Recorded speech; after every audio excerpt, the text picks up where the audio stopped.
தேவனுக்கு நான் நன்றி செலுத்துகிறேன். ஆமென். ஹல்லேலூயா. சத்தமா சொல்லாமே ஆமென். ஹல்லேலூயா. ஆமென். இந்த மாசத்தோடைய 4ஆம் வாரத்தில் நம்ம நின்று கொண்டிருக்கிறோம். ஒரு சில நாட்களில் இந்த மாதத்தை நம்ம முடிக்க போகிறோம். ஆமென். முதலாவதா ஒரு பாடலை பாடுவோமா? உன்னதமானவரின் உயர் மறைவில் வைத்தவரே, இதுவரை என்னை கொண்டு வர நான் எம்மாத்திரம். இந்த பாடலை பாடுவோமா? உன்னதமானவரின் உயர் மறைவில் வைத்தவரே. கரங்களை தட்டி பாடுவோமா?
பேச மாட்டாங்க. ஆண்டவர் ஒருவர் தான் நம்மளை உயர செய்கிற தேவன் அவர். எல்லாம் சொல்லுமா, எம்மை உயர்ந்த ஸ்தானங்கள் மேல் வைத்து வைத்ததும் நீர் அல்லவோ, எம்மை உயர்ந்த ஸ்தானங்கள் மேல் வைத்து வைத்ததும் நீர் அல்லவோ, கண்மலை தேடும் வடியும் என்னையும் தருவது. ஹல்லேலூயா ஆண்டவரே. கண்மலை தேடும் வடியும் என்னையும் தருவது நீர் அல்லவோ, உம்மை போற்றி பாடுவோம். எல்லாம் கரங்களை தட்டி பாடுவோமா, கண்மலையே உம்மை போற்றி பாடுவோம், எங்கள் உயர்ந்த கண்மலையே.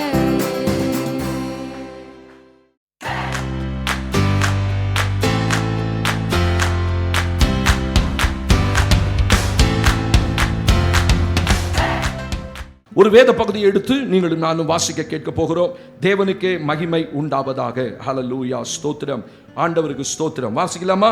மார்க் எழுதின சுவிசேஷத்திலே, மத்தேயு எழுதின சுவிசேஷத்திலே, மேத்யூ சாப்டர், ஸ்தோத்திரம், எடுத்துக்கொள்ளுங்கள்.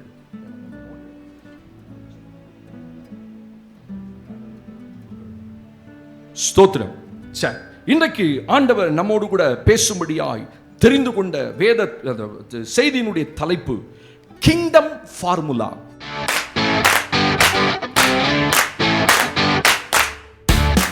ஒரு ஆமென் சொல்லுங்க பாப்போம். நான் ஜெபித்துக் கொண்டிருந்த போது எனக்கு ஒரு தாட் ஆண்டவர் கொடுத்தார். கிங்டம் ஃபார்முலா அப்படின்னா என்னன்னா, ராஜ்யத்தினுடைய சூத்திரம் என்று தமிழ்ல சொல்லுவாங்க. ராஜ்யத்தினுடைய சூத்திரம். என்ன பாஸ்டர் ஒண்ணுமே புரியலையே அப்படின்னு.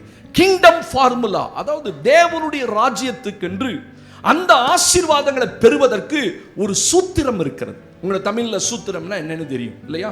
ஸ்தோத்திரம். தமிழ், ஆங்கிலத்தில் ஃபார்முலான்னு சொல்லுவாங்க, இங்க தமிழ்ல சூத்திரம் என்று சொல்றேன். நான் இந்த சூத்திரத்துக்கு 2-3 பேர்ட்ட அர்த்தம் கேட்டேன். சூத்திரம் என்றால் என்ன அப்படின்னா, சூத்திரம் தான் பாஸ்டர். ஃபார்முலான்னா என்ன? சூத்திரம் பாஸ்டர். சூத்திரம் என்ன?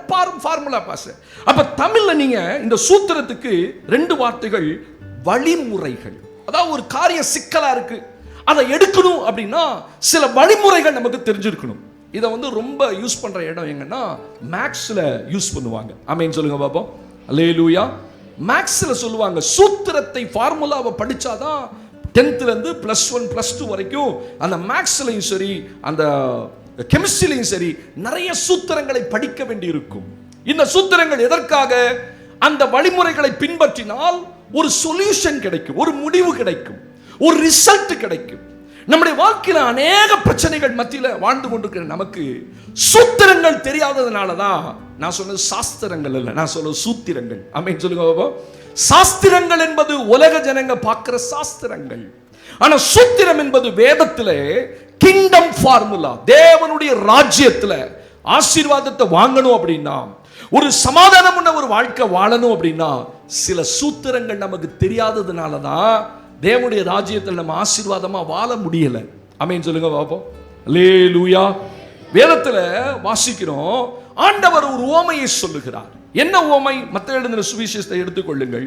விதைக்கிறவனுடைய உவமையை பற்றி ஆண்டவர் சொல்லும்போது, தேவனுக்கு மகிமை உண்டாகட்டும். ஹல்லேலூயா. மத்தேயு எழுதின சுவிசேஷம் 19ஆம் அதிகாரத்திலே 13ஆம் அதிகாரத்திலே எடுத்து வாசிக்கலாமா? தேவனுக்கு மகிமை உண்டாகட்டும். 11ஆம் வசனத்தை நீங்களும் நானும் வாசிக்க கேட்க போகிறோம். Matthew chapter 13 verse 11. 13ஆம் அதிகாரம் 11ஆம் வசனத்தை வாசிக்க கேட்கலாம். அவர்களுக்கு அவர் பிரதியுத்தரமாக பரலோக ராஜ்யத்தின் ரகசியங்களை அறியும்படி உங்களுக்கு அருளப்பட்டது, அவர்களுக்கோ அருளப்படவில்லை. ஒரு ஆமென்னு சொல்லுங்க பாப்போம். கை உயர்த்தி ஒரு ஆமென்னு சொல்லுங்க.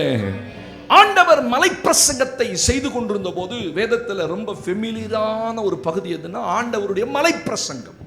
இந்த மலைப்பிரசங்கத்துல ஆண்டவர் நிறைய காரியங்களை ஜனங்களுக்கு சொல்றாரு. அப்படி சொல்லும் போது ஒரு நல்ல உவமையை ஆண்டவர் சொல்லுகிறதை பார்க்கிறோம். கேளுங்கள். ஒருவன் விதைக்க புறப்பட்டான். அவன் 4 இடத்துல விதைக்கிறான். ஒன்று வழியருகே விதைக்கிறான், கற்பாறை உள்ள நிலத்தில் விதைக்கிறான், முள்ளுள்ள இடத்துல விதைக்கிறான், நல்ல நிலத்தில் விதைக்கிறான். இந்த 4 பேருக்கும் 4 விதமான மனிதர்களை சொல்லுகிறார். இந்த உவமையை சொல்லிட்டு அந்த அர்த்தத்தை சொல்லாம வீட்டுக்கு வந்துட்டு சீஷர்கள் எல்லாம் அவர்கிட்ட போய் கேட்கிறாங்க, ஆண்டவரே இந்த காரியத்தை நீர் இப்படி மறைமுகமா சொல்றதுக்கு காரணம் என்ன? உவமைகள் அப்படின்னா என்ன? ஒரு காரியத்தை விளக்குறதுக்கு ஒரு சின்ன கதை சொல்றது. ஆண்டவருக்கு மகிமை உண்டாகட்டும். அப்ப ஆண்டவர் சீஷர்கள் கேட்கிறாங்க 10ஆம் வசனத்துல, அப்பொழுது சீஷர்கள் அவரிடத்தில் வந்து, ஏன் அவர்களோட உவமைகளாக பேசுகிறீர் என்று கேட்டார்கள். இந்த கேட்டதுக்கு பதில் ஆண்டவர் சொல்றாரு, அவர்களுக்கு அவர் பிரதியுத்தரமாக, பரலோக ராஜ்யத்தின் ரகசியங்களை அறியும்படி உங்களுக்கு அருளப்பட்டது, அவர்களுக்கோ அருளப்படவில்லை. ஒரு ஆமென் சொல்லுங்க பாப்போம். தேவனுடைய பிள்ளைகளே, இந்த ராஜ்யத்தினுடைய ரகசியங்கள் ஆண்டவர் எல்லாமே உலகத்துக்கு மறைப்பொருளா சொன்னார். உலக மனுஷனுக்கு அது புரியாது. நீங்க பைபிள் வசனத்தை கொண்டு போய் உலகத்து மனுஷன் பேசுனீங்கன்னா அர்த்தம் சொல்லுங்கன்னா அவனுக்கு புரியாது. நீங்க ஒரு தரிசனத்தை பார்த்துட்டு இந்த தரிசனத்துக்கு அர்த்தம் என்னன்னு பக்கத்து வீட்டுக்காரன் போய் கேட்டீங்கன்னா அவனுக்கு அந்த தரிசனத்துடைய அர்த்தம் தெரியாது. ஏன்னா அவன் அதுல உள்ளது மாதிரியே அவன் எடுத்துக்கொள்வார்கள். ஆமென் சொல்லுங்க. 2 பேர் செத்து போனவங்க வந்தாங்கன்னா, ஐயோ உங்க வீட்டில் செத்து போனவங்க நடக்க, ஒரு கல்யாணத்தை நீங்க பார்த்துட்டீங்கன்னு வச்சுக்கோங்க, கண்ணில் அப்படி தூங்கும் போது ஒரு கனவு பார்க்குறீங்க, நல்ல கல்யாணம் நடக்குது. நீங்க போய் உலக மனுஷனை கேட்டு பாருங்க, அதுக்கு ஒரு அர்த்தம் சொல்லுவான். உங்க வீட்டில் சாவு உள்ள போகுது அப்படின்பா. தெரியுமா உங்களுக்கு? சாவு பார்த்துட்டீங்க அப்படின்னா அதுக்கு ஒரு அர்த்தம் சொல்லுவான். அது உலகத்து மனுஷன். ஆனா தேவனுடைய பிள்ளைகளுக்கு அர்த்தமே வேறு. ஒரு ஆமென் சொல்லுங்க பாப்போம்.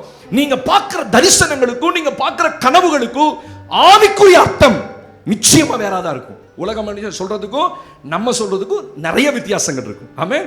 அப்ப ஏன்னா உவமைகளாக ஆண்டவர் பேசுறார்.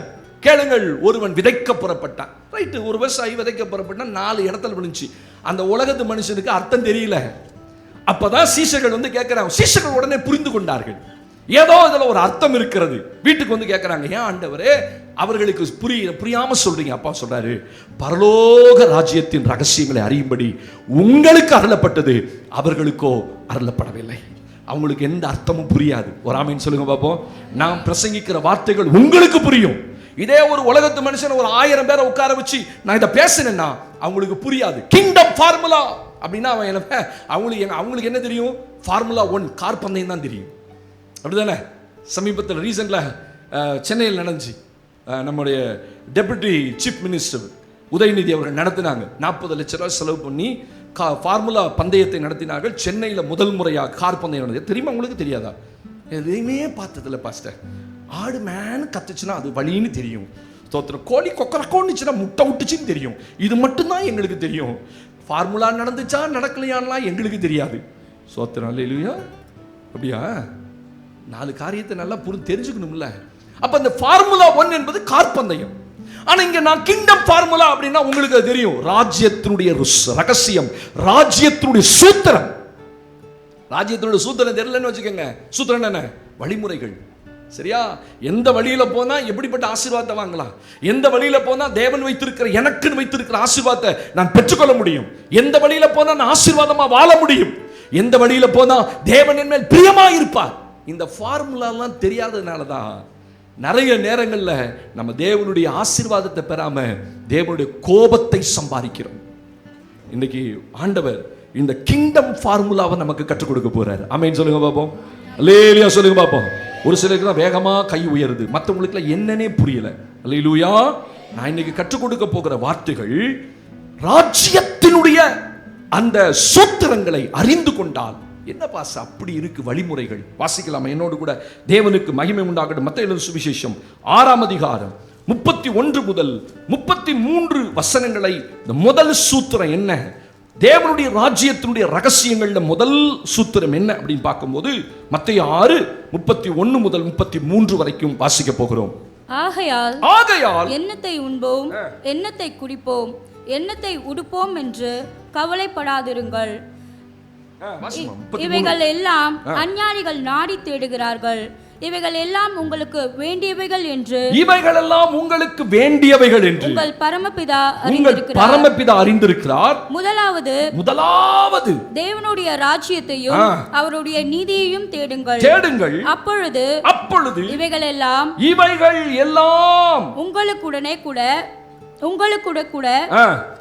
உங்களுக்கு கூட கொடுக்கப்படும். ஒரு ஆமென் சொல்லுங்க பாப்போம்.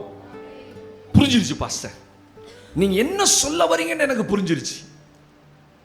the kingdom formula, தேவனுடைய ராஜ்யத்தினுடைய இந்த சூத்திரம் என்ன?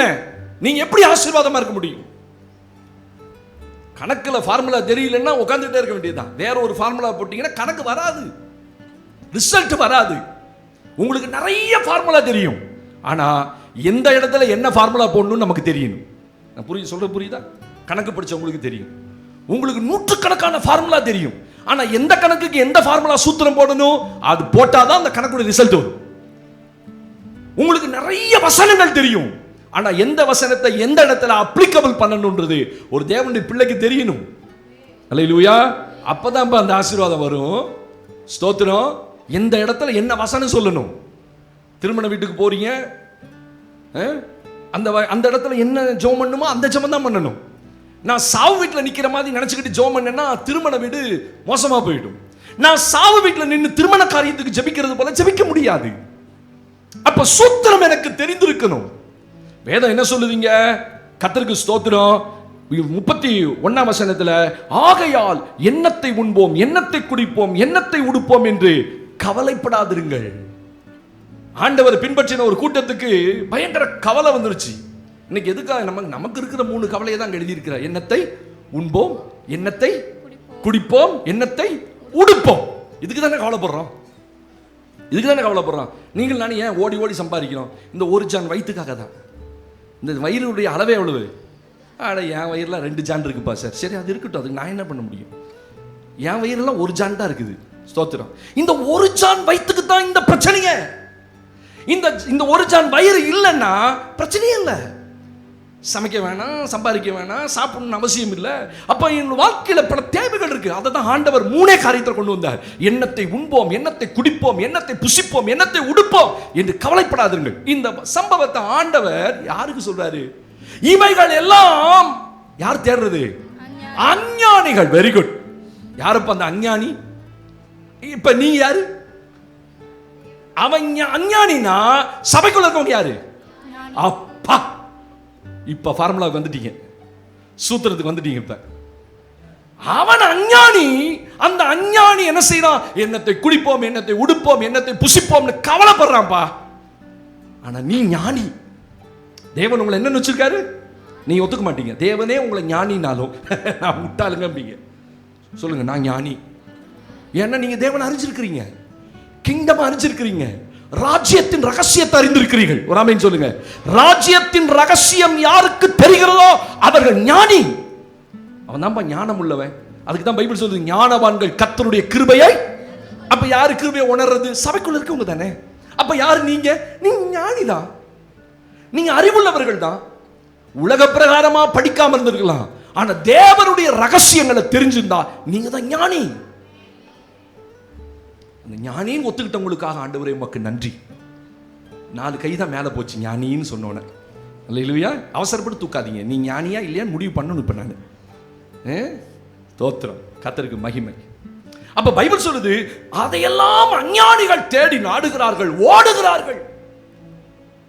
ஞாயிற்றுக்கிழமனும் இல்ல, சனிக்கிழமனும் இல்ல, எல்லா நாளும் ஓட்டம் ஓட்டம் ஓட்டம் ஓட்டம். ஏன்? கொஞ்சம் கடன் இருக்கு பாஸ்டர், இதை முடிச்சிடலான்னு போறேன், அதை முடிச்சிடலாம், ஞாயிற்றுக்கிழமை வேலைக்கு போறேன். உன்னால ஒரு நாள் முடிக்க முடியாது. நான் எழுதி தரேன், உங்களால் யூ காண்ட்.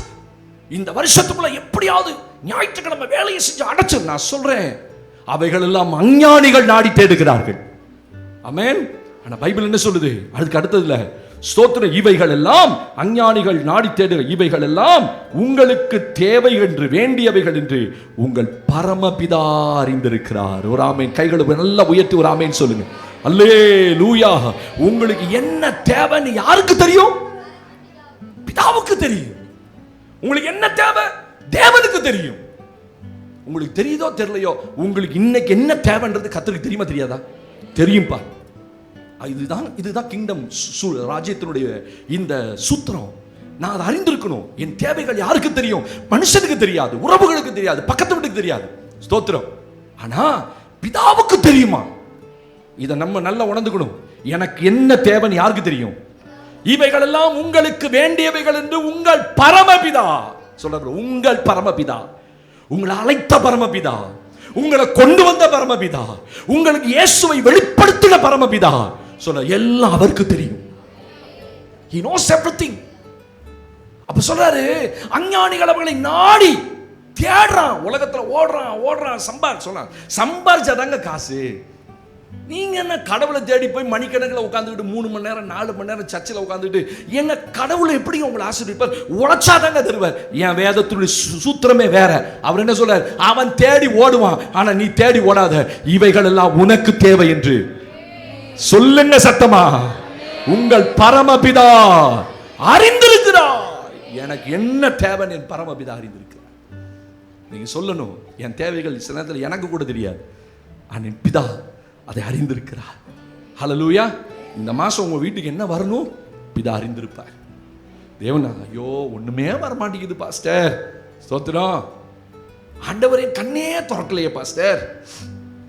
சில நேரம் ஆண்டவர் வித்தியாசமாக தான் கிரியை செய்வார். இன்னைக்கு காலையில் வாட்ஸ்அப்பில் எனக்கு வந்த மெசேஜை வாசித்து கொண்டு இருந்தேன்.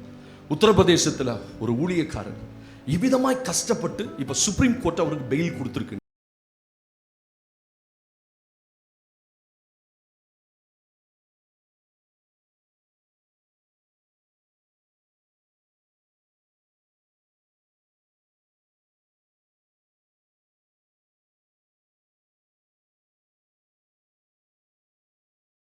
உத்தரப்பிரதேசத்தில் மதமாற்ற தடை சட்டம் இருக்கிறது. ஸ்தோத்திரம். உள்ள கொண்டு போட்டுட்டு என் உடம்புல நைட்டு பார்த்தா ஆயிரக்கணக்கான கொசுக்கள் நிற்கும், என்னை குடிக்கும். 1.5 மாசத்துலேயே 2 மாசத்துலேயே கிட்டத்தட்ட 10.5 கிலோ நான் இறங்கிட்டேன். அவர் சொன்னாராம், அவர் மனைவி பார்க்க வந்திருந்தாங்க. மனைவிட்டு சொன்னாராம், இன்னும் 2-3 நாளில் எனக்கு என்ன ஆகும்னு தெரியாது, நான் மறிக்கக்கூடிய சூழ்நிலைகள் இருக்கு, நான் மறிச்சிட்டனாலும் பரவாயில்ல, நீயும் பிள்ளைகளும் ஆண்டவரை விட்டுறாதீங்க, ஆண்டவருக்காக ஊழியம் செய்யுங்க அப்படின்னு சொல்லிட்டு, அப்புறம் இப்போ அலகாபாத் உயர்நீதிமன்றத்தில் அவருக்கு பெயில் கிடைக்கல, கீழே இருக்க கோர்ட்டில் பெயில் கிடைக்கல, நேராக சுப்ரீம் கோர்ட்டு போய் சுப்ரீம் கோர்ட் ஜட்ஜ் ஸ்தோத்திரம் சந்திரசூட் அவர் தான் அவருக்கு பெயில் கொடுத்துருக்கிறார். 2 வாரத்துக்கு முன்னாடி அவர் வெளியில் வந்து சொல்றாரு, ஸ்தோத்திரம், அங்கே இருக்கும்போது முதல் நாள் அந்த லாக்கப் ரூம்ல உள்ள போட்டோன்னா அவர் அழுதாராம். ஏன் ஆண்டவர் எனக்கு இந்த நிலைமை? ஒரு பதிலும் இல்லை ஆண்டவர். அவரை தூக்கி அந்த போலீஸ் ஆஃபீஸை கேட்குறாராம், உனக்கு தெரியுமா தெரியாதா, இப்படி நீ செய்யக்கூடாது தெரியுமா, நீ எந்த கடவுளை கும்புற? சொன்ன, நான் லார்ட் ஜீசஸ் நான் கும்பிடுறேன். அவனுக்கு பயங்கர கோபம். கொண்டு போய் ஜெயிலில் போட்டாச்சு, ஜெயிலில் இருந்தாச்சு. அவர் சொல்றாரு, தேவன் ஏன் என்னை ஜெயிலில் போட்டான்னு இப்பதான் எனக்கு தெரியும். அங்க போய் 1500 கைதிகளுக்கு நான் சுவிசேஷம் அறிவித்தேன். அதுல 72 பேர் இயேசுவை முழுமையாக ஏற்றுக்கொண்டார்கள். நான் வெளியில வரும்போது அங்க ஒரு சபையை தோற்றுவித்து வந்தேன். கைகளை தட்டி தேவனுக்கு நன்றி சொல்லுங்க. தேவன் மகிமைப்படுவாராக, தேவன் மகிமைப்படுவாராக.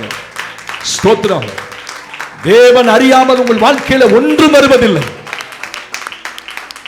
நான் அதை படித்துக் கொண்டே இருந்த போது, ஐயோ ஜெயில்னா இவ்வளவு கஷ்டமா, அதை முடிக்கும் போது நான் கண்ணீர் விட்ட ஆண்டவர் சமூகத்தில். என்ன அழகா ஒரு மனிதனை கொண்டு போய் அவனுக்கு விருப்பமில்லாத இடத்துல இருந்தாலும் பரமபிதாவுக்கு அங்க ஒரு வேலை இருந்துச்சு, அதனாலதான் அவரை தூக்கி உள்ள போட்டு. ஸ்தோத்திரம். அப்ப தேவன் உங்களுக்கு தெரியுமா தெரியாதா? கிங்டம் ஃபார்முலா என்ன அது சொல்றாரு. அதையெல்லாம் அஞ்ஞானிகள் நாடி தேடி ஓடுவான், ஓடிட்டே இருப்பான். ஞாயிற்றுக்கிழமைன்னு பார்க்க மாட்டான், சர்ச்சுக்கு வர மாட்டான், உழைக்கணும் சொல்லுவான். சம்பாதிச்சாதானே காசு. நான் சொல்றேன், அதுக்கு அடுத்து சொல்லுகிறது, இவைகள் எல்லாம் உங்களுக்கு தேவை என்று உங்கள் பரமபிதா அறிந்திருக்கிறார். அடுத்த வசனம், முதலாவது தேவனுடைய ராஜ்யத்தையும் அவருடைய நீதியையும் தேடுங்கள், அப்பொழுது இவைகள் எல்லாம் உங்களுக்கு கூட கொடுக்கப்படும். ஒரு ஆமென் கை உயர்த்தி சொல்லுங்க. இதான் கிங்டம் ஃபார்முலா, இதான் ராஜ்யத்தினுடைய அந்த சூத்திரம். என்ன? இவைகள் எல்லாம் உங்களுக்கு தேவைன்னு தெரியும், ஆனா நீ தப்பு பண்றது என்ன தெரியுமா? உலகத்து மனுஷனை போலவே நீ ஓடிக்கொண்டு இருக்கிற. அங்க சொல்றாரு, முடியும் போது ஆண்டவர் மலை பிரசங்கத்துல, முதலாவது தேவனுடைய ராஜ்யத்தையும் அது நீதியையும் தேடுங்கள். முதல்ல first preference goes to God. உங்களுடைய வாழ்க்கையில முதல் இடம் யாருக்கு கொடுக்குறீங்க?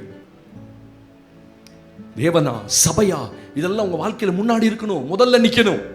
இன்னைக்கு சபைக்கு ஜனங்கள் வருகிற விதத்தை பார்த்தா ஸ்தோத்திரம், அந்த ஒரு உற்சாகம் இருக்கிற மாதிரி என்னமோ ஒரு கடமையை நிறைவேற்றணும், 4 வாரம் போகணும், இல்லைன்னா 2 வாரம் போகணும். நான் சொல்றேன், உங்களால ஒரு நாள் தேவனை மகிமைப்படுத்த முடியாது, பிரியப்படுத்த முடியாது. இந்த ஆராதனை உங்களுக்கு பிரியமா இருக்கணும். என் வாழ்க்கையில முதல் இடம் ஞாயிற்றுக்கிழமை காலையில எந்திரிச்சா, என் கணவன் வராரோ வரலையோ, என் பிள்ளைகள் வருதோ வரலையோ, I should be there in my church, in my place. என் சபையில எனக்கென்று தேவன் கொடுத்த ஸ்தானத்துல நான் இருக்கணும். நீங்க சொல்லுங்க, நான் சொல்றேன், கர்த்தர் உங்களை எப்படி ஆசீர்வதிக்கிறார் பாருங்க. இதுதான் கிங்டம் ஃபார்முலா. ராஜ்யத்தினுடைய அந்த சூத்திரம் உலக மனுஷனுக்கு தெரியாது. அவன்கிட்ட சொன்னா, யாருங்க 3 மணி நேரம் போனோமா, சாமியை பார்த்தோமா, ஒரு கும்பிட போட்டோமா, சோத்திர கன்னத்தில் அடிச்சோமா, வந்தோமா, நம்ம வேலையை பார்த்தோமா, சம்பாரிச்சோமா, இதான் உலக மனுஷன். ஆண்டவர் சொல்றாரு, அப்படி சம்பாதிக்கலன்னா எப்படி குடிப்போம், எப்படி உண்போம், எப்படி உடுத்துவோம், எப்படியா அந்த கிறிஸ்மஸ்க்கு நாங்க செலவு பண்றது? நான் சொல்றேன், கிவ் ஃபர்ஸ்ட் ப்ரிஃபரன்ஸ் காட். தேவனுக்கு முதலிடம் கொடுத்து பாருங்கள். இருக்கோ இல்லையோ ஞாயிற்றுக்கிழமை ஆராதனை. ஆமென், ஹல்லேலூயா. இன்னைக்கு இந்த ஒரு மனநிலைமையில கர்த்தருடைய பிள்ளைங்க வரமாட்டேங்கிறீங்களே. உங்களெல்லாம் பார்க்கறது அபூர்வமா இருக்கு. நினைச்சேன் இன்னைக்கு 4வது வாரம் அவ்வளோத்தான் போல, அப்புறம் மெதுவா சபை நிரம்புது இல்ல. எனக்கு புரியல. உங்களுக்கு ராஜ்யத்தினுடைய இந்த சூத்திரம் புரியுதா புரியலையா? தேவன் எவ்வளவு உங்களை எதிர்பார்ப்பார், தேவன் உங்க மேல எவ்வளவு பெரிய ரட்சிப்பை கொடுத்து உங்களை கழுவி உங்களை பரிசுத்தம் பண்ணி ஒரு புறஜாதி கிட்ட உங்களை வேறு பிரிச்சு பரலோக ராஜ்யத்தினுடைய பிள்ளைகளை அவங்கள மாற்றி இந்த ராஜ்யத்தினுடைய இந்த அப்பாயின்மெண்ட் வேற யாருக்கு கிடைக்கலப்பா. அது தெரியுமா உங்களுக்கு? நீ நினைக்கிறீங்க கிறிஸ்தவ அழைப்புன்னு சாதாரண அழைப்பு இல்ல, ராஜ்யத்தினுடைய அழைப்பு. உங்களுக்கு அப்பாயின்மெண்ட் இங்க இருந்து வரல, நான் உங்களை கூப்பிடல. I do not know about you. உங்களை பத்தி யாரை பத்தி எனக்கு தெரியாது. கர்த்தர் நம்மளை இணைத்தார், உங்களை கொண்டு வந்து என் கையில கொடுத்தார். நீ தேவனுடைய ராஜ்யத்தில் உட்கார்ந்து உங்களை கொண்டு வந்தாரு. இவ்வளவு பெரிய ரட்சிப்பை பெற்ற நீங்களும் நானும் தேவனுக்கு எப்படி இடம் கொடுக்கிறோம் யோசித்து பாருங்க. உங்களை தேவன் ஆசீர்வதிக்கணும் இந்த வருஷம். ஆமென் சொல்லுங்க. ராஜ்யத்தின் ரகசியங்களையும் சூத்திரங்களை அறிந்து கொள்ளுங்கள். அஞ்ஞானிகளுக்கு ஞானிகளுக்கு வித்தியாசம் உண்டுப்பா. அவன் அஞ்ஞானி, உலகத்துல அவனுக்கு தேவனை தெரியாது, தேவனுக்கு நேரம் கொடுக்க மாட்டான். அவன் 2 மணி நேரம் 3 மணி நேரம் தேவனுக்கு கொடுப்பதெல்லாம் வேஸ்ட் நினைக்கிற ஒரு கூட்டம் இல்ல. அவங்க அப்படித்தான் நினைப்பாங்க. ஜப்பான்ல போனீங்கன்னா, கொரியாவில் போனீங்கன்னா, அவங்களுக்கு அந்த வேலை தான் ரொம்ப முக்கியம். சீன தேசம் தேவனை கும்பிடுறதுக்கெல்லாம் நேரம் கொடுக்க மாட்டான். கம்யூனிஸ்ட் தேசம். ஸ்தோத்திரம். அவங்களாம் ஞாயிற்றுக்கிழமை ஆராதனைக்கு போறோம் முட்டாள்னு சொல்றான். போய் இவ்வளவு நேரம் உட்கார்ந்துருக்கே, வா, நீ தேசத்தினுடைய நேரத்தை வீணாக்குற. அவன் எப்படி சொல்றான் பாருங்க, எங்க தேசத்துக்கு நீலாம் நேரத்தை வீணாக்குற, நீ அந்த 3 மணி நேரத்தை நீ உழைச்சினா உனக்கு எங்க நாட்டுக்கு தான் ஆசீர்வாதம். எப்படி போயிடுச்சு பார்த்தீங்கன்னா மைண்ட் செட்டு. ஆனா ராஜ்யத்தினுடைய இந்த சூத்திரம் என்ன? நீ முதலாவது தேவனுடைய ராஜ்யத்தை தேடு. ஒரு ஆமென் சொல்லுங்க பாப்போம். First give first preference to God. தேவனுடைய கிங்டத்துக்கு, ராஜ்யத்துக்கு நீ தேவனுக்கு நேரம் கொடு. கணவன் சபைக்கு வரலையா கேளுங்க, ஏன் உனெல்லாம் உணர்வு இருக்கா இல்லையான்னு கேளுங்க. வந்து 3 வாரம் ஆச்சு, 4 வாரம் ஆச்சு, எத்தனை காரணம் காட்டுறேன். உடம்பு சரியில்லைன்னா என்ன பண்ணுவீங்க? லீவு போட்டு படுத்துக்குவீங்க. அப்படி சொல்லு, மேலிடத்துக்கு சொல்லி நான் வரேங்கய்யா, சர்ச்சுக்கு போயிட்டு வரேன்னு சொல்லு. ரொம்ப ரொம்ப உங்க வேலையில் உள்ள பிரச்சனை எனக்கு தெரியாது, ஆனா முடிந்த அளவு உங்களை ஆயத்தம் பண்ணுங்க. தேவனுக்கு கொடுக்க வேண்டிய நேரத்தை கொடுத்து பாருங்க. அதை தான் ஆண்டவர் சொல்றாரு. நீ தேடு, அப்பொழுது இவைகள் எல்லாம் உங்களுக்கு அப்படின்னு என்ன அர்த்தம்? கூட கொடுக்கப்படும் என்ன அர்த்தம்? இலவசம், ஃப்ரீ. ஆண்டவர் ஒரு மனுஷனை எப்படி ஆசீர்வதிக்கிறாரு? ஃப்ரீயா கொடுப்பேன்றாரு. நீ என்ன தேடு, நான் ஆசீர்வதிக்கிறேன். அப்படி முடியுமா பாஸ்டர்? 5 அப்பத்தை 2 மீனையும் 5000 பேருக்கு தேவன் கொடுக்க முடியும்னா ஏன் உங்களை ஆசீர்வதிக்க முடியாது? உங்க சொற்ப வருமானத்தை தேவன் ஆசீர்வதித்து எல்லாரும் பாக்கிலும் உங்க குடும்பத்தை தேவன் கனப்படுத்த முடியும்.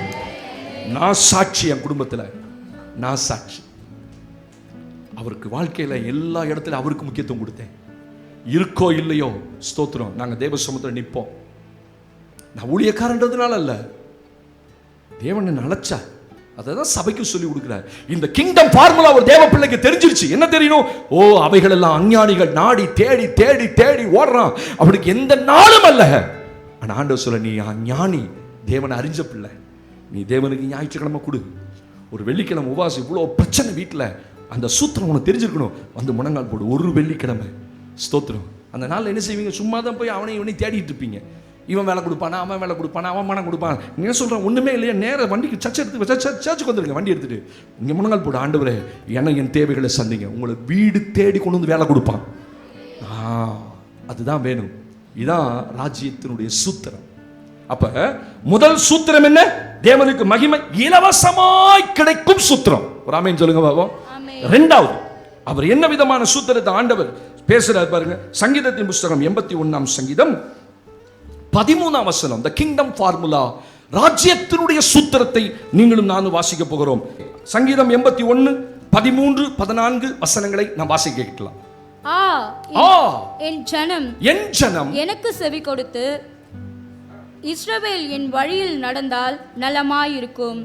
நான் சீக்கிரத்தில் அவர்கள் எதிராளிகளை தாழ்த்தி என் கையை அவர் சத்துருக்களுக்கு விரோதமாக திருப்புவேன். அப்பொழுது கர்த்தரை பகைக்கிறவர்கள் அவருக்கு இச்சகம் பேசி அடங்குவார்கள். அவர்களுடைய காலம் என்றென்றைக்கும் இருக்கும்.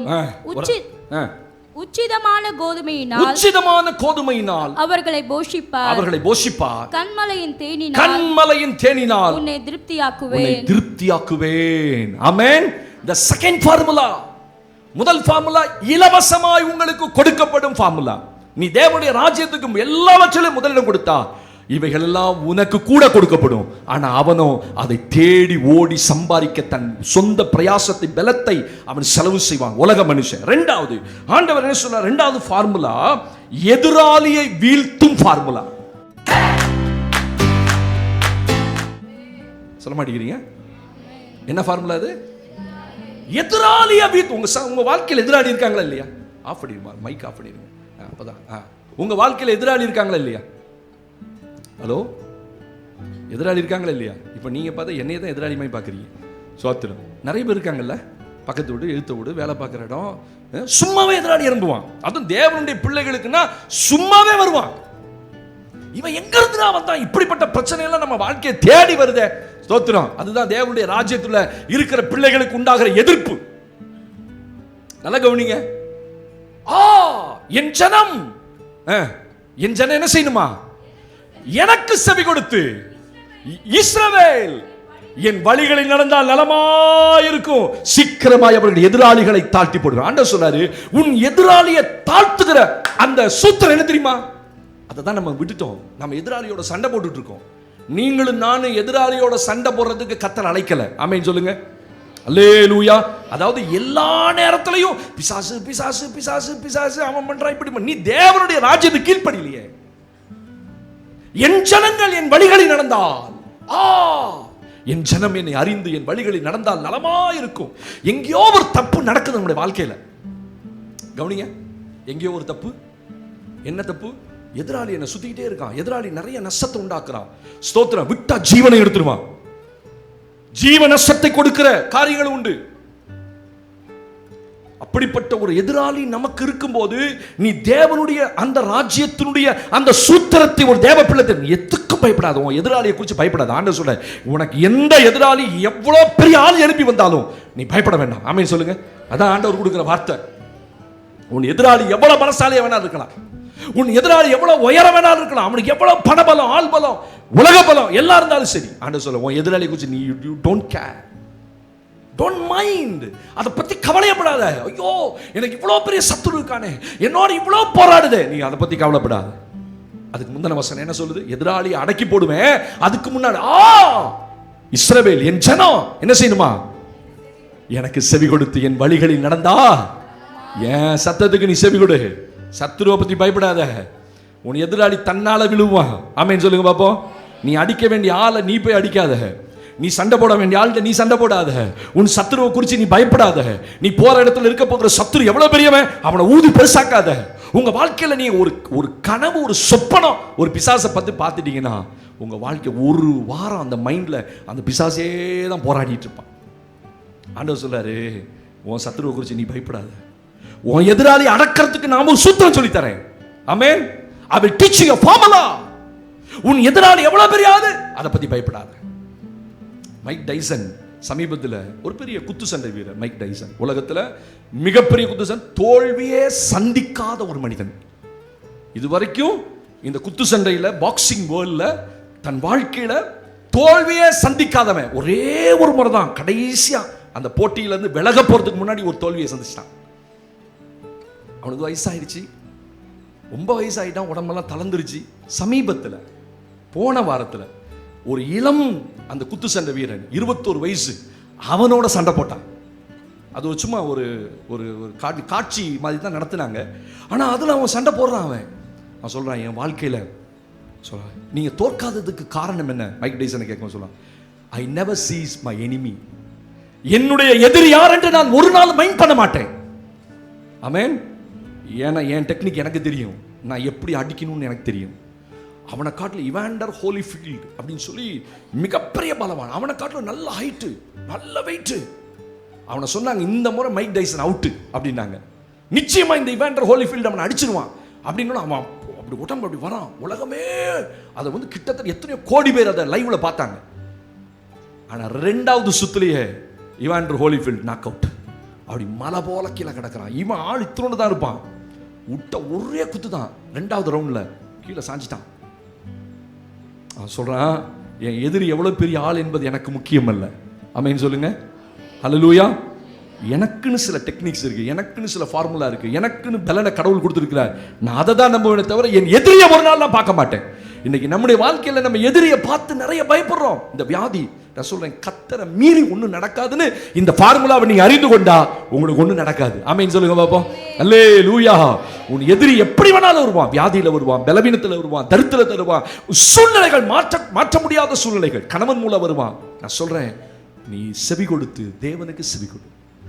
ஃபார்முலா அதுதான்ப்பா, சூத்திரம் அதுதான்ப்பா. உன் எதிராளி அடிக்கிற ஃபார்முலா, உன் வீட்டுக்குள்ள கொதிக்கிற கொந்தளிக்கிற கடலை அடக்கணுமா, இதான் ஃபார்முலா. உன் தேவனுக்கு செவி கொடுத்து அவர் என்ன சொல்றாரு, அவர் என்ன உங்களோட பேசுறார், அவர் எப்படி உங்களை நடத்துறார். என் ஜனம் எனக்கு செவி கொடுத்து இஸ்ரவேல் என் வழிகளில் நடந்தால். அந்த சொல்ற பத்தி நீ வழி மாறி நடந்துடாத. உன் பாடுகள்ல, உன் உபத்திரவத்துல, நெருக்கத்துல உன் வழி மாறிடக்கூடாது, வழி மாறிடக்கூடாது. இப்ப எப்படி பரிசுத்தத்தில் நடக்கிறியோ, இப்ப எப்படி விசுவாசத்தில் நடக்கிறியோ, நாளைக்கு எந்த சூழ்நிலை வந்தாலும் இதான் ஃபார்முலா, இப்படிதான் நடக்கணும். என் ஜனம், ஆண்டவர் சொல்றார், என் ஜனம் எனக்கு செவி கொடுத்து இஸ்ரவேல் என் வழிகளில் நடந்தால் சீக்கிரமா அவன் எதிராளிய நான் தாழ்த்தி போடுவேன். ஆண்டவர் சொல்றார். வராமேன்னு சொல்லுங்க பாப்பா. நாடி பண்ண உன் எதிராளியை நீ என்ன கவலைப்படுற, நீ ஏன் மகளை கவலைப்படுற? உன் எதிராளி எவ்வளவு பெரிய ஆனந்தாலும் பரவாயில்ல. ஆமென். உன்னை மிரட்டுவான், உன்னை உருட்டுவான், கெஜிப்பான், சிங்கம் போல கெஜிப்பான், உனக்கு விரோதமா நிறைய காரியங்களை செய்வான். அவங்கள பார்த்து ஐயோ ஜனங்கள் இப்படி இருக்காங்களே ஆண்டவரே அப்படின்னாதீங்க. உன் எதிராளியை கத்தர் அடிப்பார். அல்லேலூயா. அவன் யாருன்னே தெரியாது. எனக்கு எத்தனையோ எதிரிகள் இந்த ஊர்ல இருந்திருக்கான், எனக்கே தெரியல. நான் எல்லாரையும் நண்பனாக தான் பார்க்குறேன், எல்லாத்தையும் ஹாய் பை சொல்லுவேன். ஆனால் நாட்கள் போக போக நிறைய செய்திகள் கேள்விப்படுறேன். எத்தனையோ மனிதர்கள் உங்களுக்கு விரோதமாக எழும்பி செஞ்சாங்க, ஆனால் ஒன்றும் நடக்கலையே. ஒன்றும் கவலைப்படாத. ஆமென் சொல்லுங்க. நான் ஒன்று தெரியும், என்னை அழைச்சவர் கர்த்தர், இங்கே கொண்டு வந்து வச்சவரும் கர்த்தர் தான். அவரை மீறி நம்முடைய வாழ்க்கையில் என்ன செய்யாது, ஒன்றும் நடக்காது. நீ ஒண்ணு செய். இந்த ராஜ்யத்தினுடைய சூத்திரம் என்ன தெரியுமா? உன் சத்துருவை பார்க்காத, தேவனுடைய சத்தத்துக்கும் தேவனுடைய வார்த்தைக்கும் நீ கீழ்ப்படிந்து நடந்தா உன் சத்துருவை தேவனே அடக்குவார். ரொம்ப அழகா தாவீது அதில் சொல்றான், உன் சத்துருக்கள் உனக்கு இச்சகம் பேசி என்ன செய்வாங்களா, அடங்குவார்கள். அப்படின்னு என்னப்பா, இச்சகம் பேசி அடங்குவான் அப்படின்னு என்ன அர்த்தம்? என்னைக்கா படிச்சிருக்கீங்களா அந்த வசனத்தை? உன் சத்துருக்கள் உனக்கு இச்சகம் பேசுவார்கள். நல்ல கவனிங்க, ஆண்டவர் சத்துருவை அடிக்கும் போது உங்களுக்கு இச்சகம் பேசுவான். இச்சகம் என்ன தெரியுமா? உங்களை புகழ்ந்து பேசுவான். இச்சக உதடுகளால் அப்படின்னு பைபிள் சொல்லுது. இந்த இச்சகம் என்கிற வார்த்தை என்னன்னா, உங்களை புகழுவான். உங்களுக்கு விரோதமா வந்தவன், உங்களை அடிக்கணுனவன், உதைக்கணுனவன், உன் வாழ்க்கையை விரும்பாதவன், உன் உயர்வை விரும்பாதவன், தேவன் சத்துருக்களை அடக்கும் போது உங்ககிட்ட வந்து உங்களை புகழுவான். உங்களை போல இருக்குவாங்க, உங்களை போல ஆள் உண்டா? இதான் ரிசல்ட். கிங்டம் ஃபார்முலா, ராஜ்யத்தினுடைய இந்த சூத்திரம் என்னன்னா, நீ தேவனுடைய வார்த்தைக்கும் தேவனுடைய சத்தத்துக்கும் நான் மனப்பூர்வமா கீழ்ப்படிஞ்சு நடப்பேனானால் என் சத்துருவை குறித்து, எதிராளியை குறித்து எனக்கு பயம் கிடையாது. அவன் எனக்கு இச்சகம் பேசி அடங்குவான். என்னை எவன் எதிர்த்தானோ அவன் என்ன புகழ்ந்து சொல்லுவான், இனி நான் உன் வழிக்கு வரமாட்டேன்ப்பா, உன் பாதைக்கு வரமாட்டேன். ஆமென். அதான் இன்னைக்கு நாம ஆண்டவருடைய சத்தத்துக்கு ஒழுங்கா கீழ்ப்படியாம முரண்டு பண்ணி எத்தனை குடும்பங்கள்ல நான் சொல்றேன், நேரத்துக்கு வா, அவ்வளோதான். ஒரு வாரம் தான் செவிடங்காதில் சங்கூதின கதை தான். நேற்று ஒரு வாலி பிள்ளையை கூப்பிட்டு, கல்யாணம் ஆயிடுச்சு, அது எங்கிட்டயே வளர்ந்த பிள்ளைங்க, அதனால் ஏய் இருக்கிறியா அப்படின்னு. இருக்கிறேன் பாஸ்டர். உன்னால் சர்ச்சுக்கு என்ன பிரயோஜனம்? உன்னால் சர்ச்சுக்கு என்ன பிரயோஜனம் அப்படின்னு. என்ன பாஸ் இப்படி கேட்குறீங்க? வாரத்தில் ஒரு நாள் வந்துட்டு போகிறது சர்ச்சுக்கு ஏதாவது பிரயோஜனமா? நான் உனக்காக ஜெபம் பண்ணேன், ஆண்டவர் எனக்கு நிறைய சொன்னார், உன்னை பற்றி நிறைய உணர்த்தினார், நான் உன்கிட்ட பேசட்டுமா அப்படின்னு. பேசுங்க பாஸ். வீட்டுக்கூட்டம் நடத்த சொல்கிறேன், வீட்டுக்கூட்டம் நடத்த மாட்டேங்கிற. நீ என்ன முடமா, நொண்டியா, குருடா? இல்லை, நல்லா இருக்கேன். நல்லா இருக்கீல்ல? வீட்டுக்கூட்ட நடத்துறதுக்கு என்ன? ரைட்டு, அதுவும் நடத்தலை. ஸ்தோத்திரம். சபைக்காவது ஒழுங்கா இல்லை, வரியா? சீக்கிரமா வரியா? 10 மணிக்கு 10:30 வர. ஸ்தோத்திரம், அதுவும் இல்லை. ஒரு சபைக்கு ஏதாவது பிரயோஜனம், ஒரு வெள்ளிக்கிழமை வரியா? வெள்ளிக்கிழமை போ, ஃபாஸ்டிங் பண்ணு. வீட்டில் தானே இருக்க, குழந்தை தானே. வெள்ளிக்கிழமை என்ன பண்ற? உன்னால ஒரு பிரயோஜனமும் இந்த சபைக்கு இல்லை. அப்ப தேவன் உன்னை என்னதுக்கு பிரயோஜனமா வச்சிருக்கணும்? இல்லை பாஸ்டர், கரெக்ட் பண்ணிக்கிறேன். இல்லை, நான் ஒரு கோர்ஸுக்கு போயிட்டு இருக்கிறேன், அதை முடிச்சோன்னா நான் சொன்னேன், வெள்ளிக்கிழமை கட்டாய முழங்கால் பொண்ணு வந்து தேவன் உனக்கு காரியம் செய்யணும். நீ தேவனுடைய சத்தத்துக்கு கீழ்ப்படியா முறைய கணவனை வேலைக்கு அமிச்சு உங்களுக்கு என்ன வேலை சொல்லுங்க. நிறைய தாய்மை, நிறைய பிள்ளைங்க இருக்கிறீங்க, சின்ன சின்ன பிள்ளைகளை பெற்றெடுத்து வீட்டிலேயே சும்மா உட்காந்துட்டு மணிக்கணக்கில் மெகா தொடர பார்க்குறீங்க. 12 மணிக்கு போட்டிங்க, 11 மணிக்கு போட்டிங்கன்னா சாயந்தரம் வரைக்கும் அதை பார்த்து. ஏன் ஒரு வெள்ளிக்கிழமை எந்திரிச்சு ஓடி வந்து தேவசமத்தை உட்காந்து ஜோமல்ல உன் எதிராளி எப்படிப்பா தாழ்த்துவார் ஆண்டவர்? ஒட்டு மொத்தமாக பிசாசு போட்டு அமுக்குவான் ஒரு நாள். அவங்க ஓட்டத்தெல்லாம் பாருங்க. ஒரு நாள் பிசாசு அமுக்கும் போது தான் ஒரு வெள்ளிக்கிழமை வருவாங்க, 2 வெள்ளிக்கிழமை வரும். நானும் சொல்லிகிட்டே இருப்பேன். நான் சொன்னேன், வெள்ளிக்கிழமை வரணும், வீட்டில் கூட்டம் நடத்தணும், வீட்டு கூட்டத்தை பொறுப்பெடுத்து நடத்தணும், தேவனுடைய ராஜ்யத்துக்கு பிரயோஜனமாக இருக்கணும், சபை காரியங்களில் பங்கெடுக்கணும். இதெல்லாம் இல்லைன்னா உன்னால் தேவனுடைய ராஜ்யத்துக்கு ஒரு பிரயோஜனம் இல்லை. நிறைய பேர் வரீங்க, நீங்கள் பாட்டு வந்து நீங்கள் பாட்டு போகிறீங்க. ஒரு ஊழியம் செய்து ஒரு ஆண்டவருக்கு ஆத்துமாதாயம் பண்ணி ஒரு 2 பேர்த்த உங்கள் வீட்டு பக்கத்தில் சுவிசேஷம் சொல்லி, ஏன் இதை செய்ய மாட்டீங்கன்னு தெரியல. நீங்கள் ஆண்டவருக்கு எதுவுமே செய்ய மாட்டீங்க, ஆனால் கர்த்தர் எனக்கு எல்லாம் செய்யணும். எப்படி செய்வார்? நானே சொல்லுவேன். என்ன சொல்லுவார்? ஏப்பா ஒன்றும் செய்யலை, ஒரு பிரயோஜனம் இல்லை. நான் சொல்லுவேன், நானே சொல்லுவேன், நிறுத்தி வைங்க ஆண்டவரை. அவங்க உணரணும் அந்த காரியத்தை. ஸ்தோத்திரம். தேவனுடைய பிள்ளைகளே, தேவனுடைய ராஜ்யத்தினுடைய இந்த ரகசியம் உங்களுக்கு தெரியணும். என்ன? உன் எதிராளி தாழ்த்தப்படணும், உன்னை பின்தொடர்கிற எதிராளிட்டு நீ பாதுகாக்கப்படணும். உங்களுக்கே தெரியாது. நீங்க சொல்லலாம், பாச நான் கரெக்டா இருக்கேன், சமாதானமா இருக்கு, ஒரு பிரச்சனை இல்லை. அங்கதான் நின்றுகிட்டே இருக்கான் உன் வீட்டு வாசல்ல தான். ஏன்னா பைபிள் சொல்லுதுல, எவனை விழுங்கலாமோ என்று சொல்லுங்க வகை தேடி சுத்தி. என் வீட்டையும் சுத்துறான், உங்க வீட்டையும் சுத்துவான். நீங்க நினைக்கிறீங்க வெளியே வந்து எட்டி பாப்பீங்க, எங்க பிசாச காணமே, அவன் உங்க புடனி பக்கம் நிற்பான். தோத்திரம். தெரியுமா? நீங்கள் தேவனுடைய ராஜ்யத்தை என்ன நினைக்கிறீங்க? ஒன்ஸ் நீங்கள் ரட்சிக்கப்பட்டு அந்த ரட்சிப்பின் அனுபவத்தை பெற்று தேவனுடைய சபைக்குள்ளே வந்தாச்சுன்னா அவன் கண்ணு உங்கள் மேலே இருக்கும். உன் பிள்ளைகளை தொல்லாமா, உன் புருஷனை தொல்லாமா, உங்களை தொல்லாமா. ஸ்தோத்திரம். இப்படி சுற்றிக்கிட்டே தான் இருப்பான். ஒன்றுமே நடக்கல பாச. இந்த வருஷம் ஃபுல்லாக நாங்கள் நல்லா தான் இருந்தோம். உனக்கா நாங்கள் இங்கே ஜோம் பண்ணியிருக்கோம். ஆண்டவரே தொடாதீங்க, ஆண்டவரே தொட விடாதீங்க, ஆண்டவரே அப்படி சொன்னனால தொடலை. ஆமேன்னு சொல்லுங்க பார்ப்போம். நீங்கள் வேணா என்கிட்ட சேலஞ்ச் பண்ணுங்க, பாஸ்டர் நீங்கள் எனக்கா ஜோம் பண்ணாதீங்க, ஒரு மாதம் நிறுத்திக்கங்கன்னு சொல்லுங்கள். ஒரு மாதம், ஒரு நாள் நீங்கள் என்கிட்ட சவால் விட்டு போங்க, நஷ்டம் வந்துருப்பா. தேவனுடைய ராஜ்யம் சும்மா இல்லை. அப்படி நெருப்பு மேலே நடக்கிற மாதிரி நடக்கணும், ஜபத்தில் போகணும். தேவனுடைய கர்த்தருடைய வார்த்தைக்கு கீழ்ப்படிங்க. ஒரு குடும்ப ஜபம் இல்லை, ஒரு சபை வாழ்க்கை இல்லை. இப்படியே ஓடிட்டு இருந்தால் பிசாசுடைய சத்தம் தான் கேட்கும் உங்களுக்கு. சொல்லுங்க பார்ப்போம். ஒன்று சரி, நான் என்ன சொல்கிறேன், ஒன்று வர முடியல, உங்களுக்கு சேனல் கொடுக்குறேன்னா இல்லையா, கூகுள் மீட் கொடுக்குறேன்னா இல்லையா, இதை பாருங்க. ரைட், அப்படியே முடியலப்பா.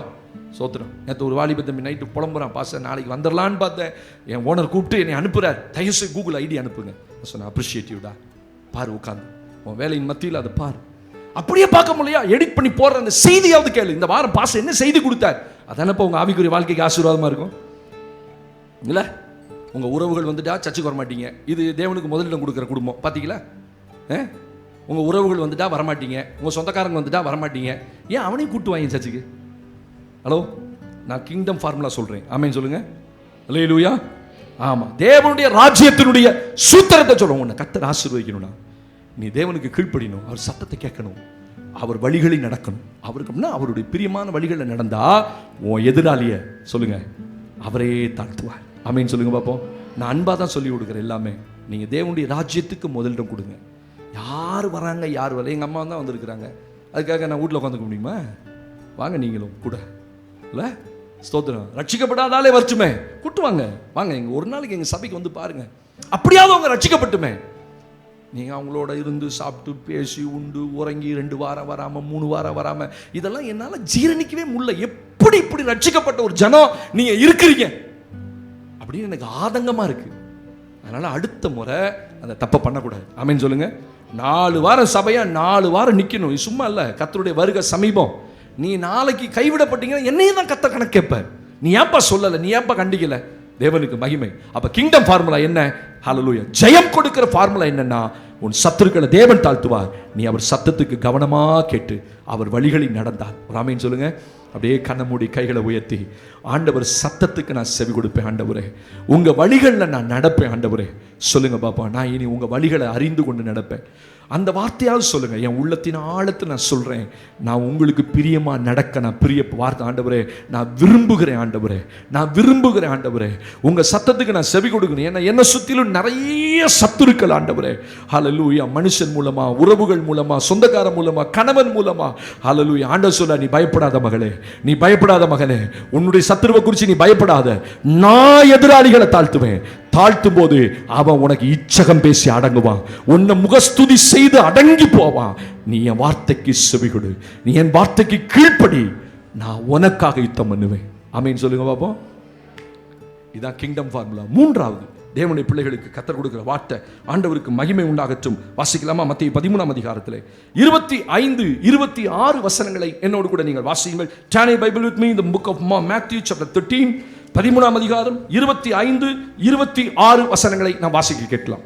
மனுஷர் நித்திரை பண்ணுகையில் மனுஷன் நித்திரை பண்ணுகையில் அவனுடைய சத்துரு வந்து கோதுமைக்குள் களைகளை விதைத்து விட்டு போனான். கோதுமைக்குள் களைகளை விதைத்து விட்டு போனான். பயிரானது வளர்ந்து கதிர்விட்ட போது களைகளும் காணப்பட்டது. ஒரு ஆமென் சத்தமா சொல்லுங்க பாப்போம். It's a beautiful phrase. தேவனுடைய ராஜ்யத்தினுடைய சூத்திரம் என்ன? மூணாவது, முதல்ல இலவசமாய் பெரு சூத்திரம். ஆமென் சொல்லுங்க. முதலாவது தேவனுடைய ராஜ்யத்தை என்ன? அவர் எல்லாம் உனக்கு கூட கொடுப்பார், இலவசமா கொடுப்பார். இரண்டாவது, ஜெயத்துக்கான ஃபார்முலா. ஆண்டவர் எப்படி ஜெயம் கொடுப்பாரு? உன் சத்துருவை நானே தாழ்த்துவேன், அவன் இச்சகம் பேசி அடங்குவான், உன்னை புகழ்ந்து பேசிட்டு அவனே தான் வழியில போவான். எப்ப? நீ தேவனுக்கு கீழ்ப்படிந்த ஒரு பாதைகளில் நடக்கும்போது. மூன்றாவது சொல்றாரு, தேவனுக்கு மகிமை. பயிர் ஓங்கி வளர்ந்து செழித்து வளர்ந்தது, களைகளும் காணப்பட்டது. கவனிங்க, பயிர் ஓங்கி வளருது. விதைத்த அந்த பயிர் நல்லா வளருது, செழிப்பா வளருது. மழை காலம், நல்ல டேம்ஸ் எல்லாம் தண்ணி இருக்குது.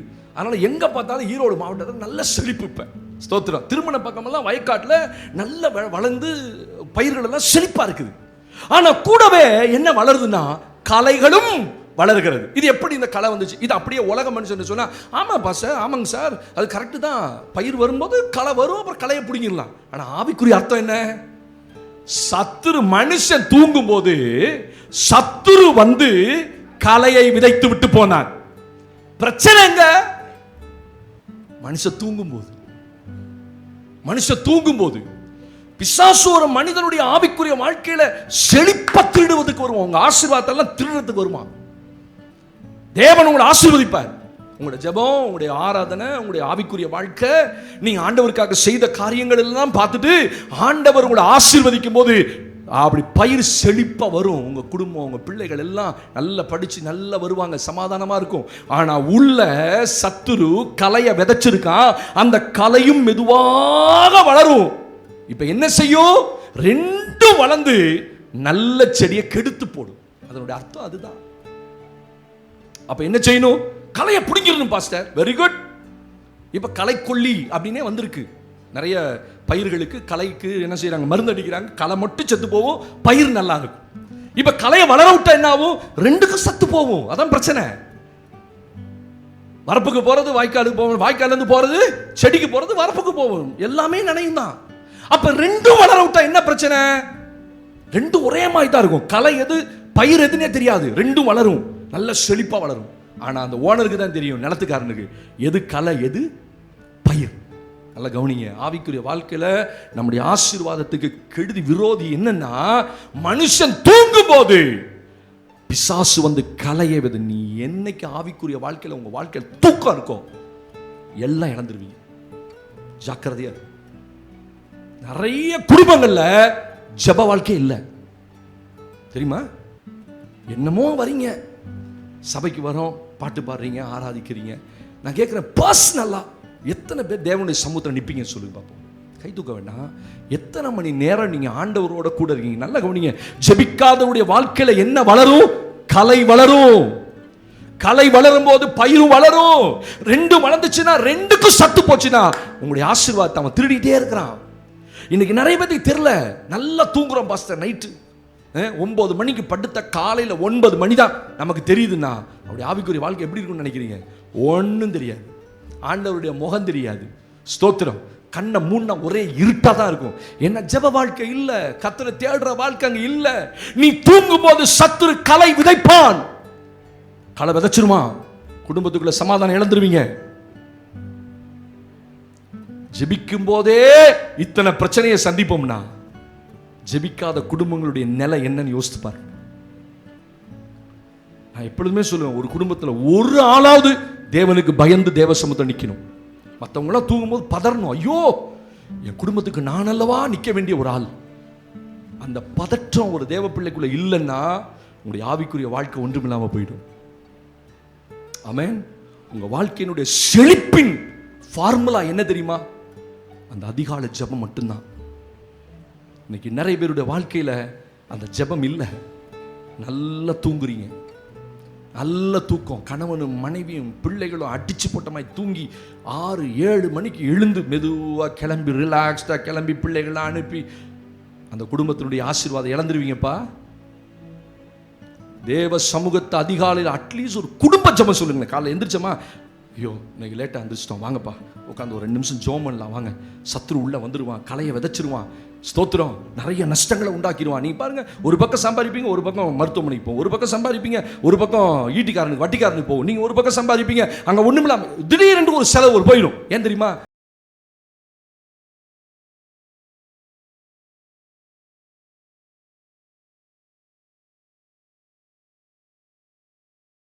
அடிச்சு எழுப்பினா கூட எழுந்திருக்க முடியாத அளவுக்கு நித்திர நிறைய குடும்பங்கள்ல. இன்னைக்கு குடும்பங்கள்ல ஜெபம் இல்லை, போச்சு. அநேக குடும்பங்களில் சத்துரு களை விதைச்சுக்கிட்டே இருக்கான். ஒரு நாள் அந்த களை வளர்ந்து பயிரோடு வளர்ந்து 2ஐயும் நெருக்கி போடும். அப்போ உங்களை ஆசீர்வாதத்தை நீங்க பார்க்க முடியாது. எத்தனை குடும்பங்கள் தூங்குறீங்கன்னு சொல்லுங்க பாப்போம். காலையில் ஒரு செழிப்புக்கு குறைவுக்கு காரணமே ஜெபிக்கிற ஆட்கள் குறைவு தான். உங்க வீட்டில் நீங்க பண்ணி கொண்ட ஜெபம் நின்று போச்சுப்பா, நின்றுச்சு, வெறுமை வந்துடுச்சு. என்ன ஜெபம் பண்றது போ, என்ன போய் என்ன பண்ணி, இப்படி ஒரு வெறுமை நிறைய பேருக்கு வந்துட்டுல. ஒரு வாலிபுள்ள ஃபோன் பண்ணி, பாஸ்டர் எனக்கு இப்படி ஜெபிக்கணுன்ற எண்ணமே இல்லை, ஜெபம் பண்ணணும்னாலே ஒரு வெறுமை இருக்கு. என்ன மனுஷர்கள்லாம் இப்படி இருக்கிறாங்க, என்ன போன இடத்துல வேலை பார்க்குற இடத்துல இப்படி பிரச்சனை அப்படி இன்னும் என்ன பாஸ்டர் ஜெபம் பண்ணி என்ன பிரயோஜனம்? நான் சொன்னேன், நீ ஜெபம் பண்ண செத்து போயிடுவேன் தெரியுமா? அவன் கொடுக்குற நெருக்கத்தில் உன்னையால இருக்கவே முடியாது.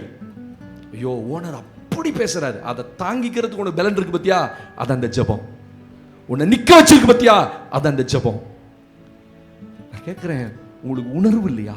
காலையில தேவசமூகத்தை நீங்க நிராகரிச்சுட்டு அசட்டை பண்ணிட்டு தேவனை தேடாமலேயே அன்னைக்கு காலையில எந்திரிச்சு உங்க வேலையெல்லாம் செஞ்சு ஏதோ வாரத்துக்கு ஒரு நாள் ஓடி வந்து இங்க உட்கார்றமே, மனசாட்சி இல்லையா?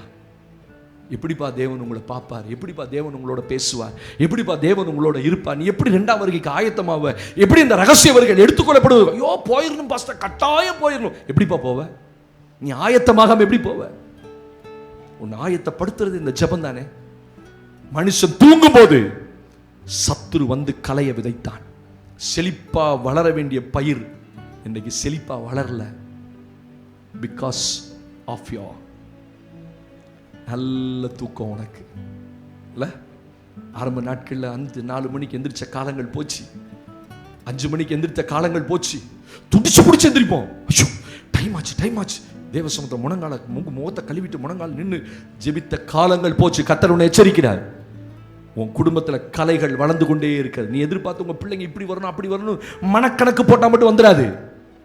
நான் சொல்றேன், நீங்க சம்பாதிக்கிறனாலையோ நீங்க செய்யறனாலையோ உங்க பிள்ளைகள் நல்லா வந்துடாது. தேவனுடைய கிருபை வேணும். ஆமென் சொல்லுங்க. கர்த்தருடைய ஒத்தாசை வேணும். உன் குடும்பத்துல 1000 பணபலம் இருந்தாலும் தேவன் எந்த வீட்டுல இல்லையோ அந்த வீட்டுல செழிப்பு இருக்காது. செழிப்பின் ஃபார்முலா என்ன? கலையை எடுக்கணும், களை பிடுங்கப்படணும், அப்பப்ப தேவ சமூகத்தை சுத்திகரித்துக் கொள்ளணும். ஆமாண்டவரே எங்கிட்ட குறைவு இருக்குது, கர்த்தர் உங்களோட பேசுற, ஒழுங்கா வேதம் வாசிக்கலையா, வாசித்தர ஆண்டவரே, ஒழுங்கா ஜெபம் பண்றதுல கர்த்தர் பேசுறாரா, இனி நான் புதுப்பிச்சுக்கிறேன் ஆண்டவரே. கஷ்டம்தான்ப்பா, சவாலோடு இல்லைன்னா உங்களால ஜெபிக்க முடியாது. 5 மணிக்கு எந்திரிச்சே ஆகணும் அப்படி முடிவு பண்ணலைன்னா உங்களால எந்திரிக்கவே முடியாது. நீங்களும் சொல்லுவீங்க, ஆமா நான் எந்திரிக்கணும்னு நினைக்கிறேன், ஆனா நான் தூங்கிடுறேன். இப்படிதான் நிறைய பேர் சொல்றது. அர்ப்பணிப்பு இல்லாம, அந்த அந்த தேவன் மேல பேஷன், வாஞ்சை இல்லாம உங்களால் எந்திரிக்க முடியாது அதிகாலையில். ஆமென் சொல்லுங்க. பயிர் வளரணும், செழிப்பு வரணும். செழிப்பின் ஃபார்முலா ஆண்டவர் சொல்றாரு, வேற ஒன்றும் செய்யாத.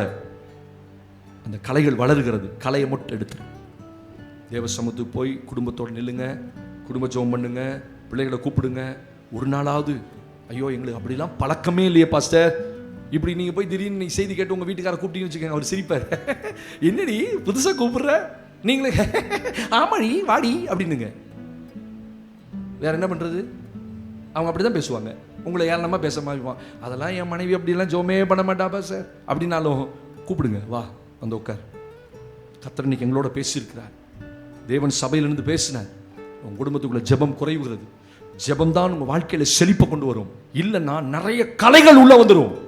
உலகத்தை பற்றியான பிரச்சனையும் உலகத்தை பற்றியான கவலைகளும் உள்ள வந்து இருதயத்தை நிரப்பி உங்களை சமாதானமா இருக்கவே விடாது.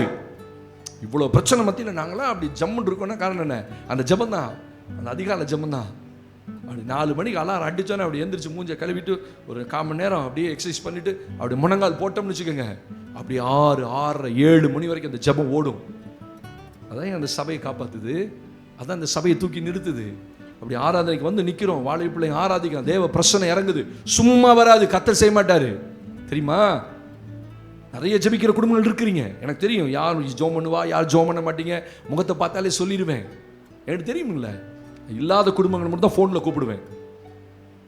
ரைட், உன்னால ஒரு பிரயோஜனம் இல்லை, சரிபடுத்திக்கோ சபைக்கு. அமேன் அமேன். 4வது ஃபார்முலா வாசி நான் முடிக்கிறேன். தேவனுக்கு மகிமை உண்டாகட்டும். தி கிங்டம் ஃபார்முலா. 3வது செழிப்பின் ஃபார்முலா, 4வது தி கிங்டம் ஃபார்முலா. தேவனுக்கு மகிமை உண்டாகட்டும். வாசித்து நம்ம கடந்து போகலாம். கர்த்தருக்கு மகிமை உண்டாகட்டும். லூக்கா எழுதின சுவிசேஷம் 6ஆம் அதிகாரம் 38ஆம் வசனத்தை நாம் வாசிக்க போகிறோம். லூக்கா 6ஆம் அதிகாரம் 38ஆம் வசனத்தை வாசித்துருவோமா?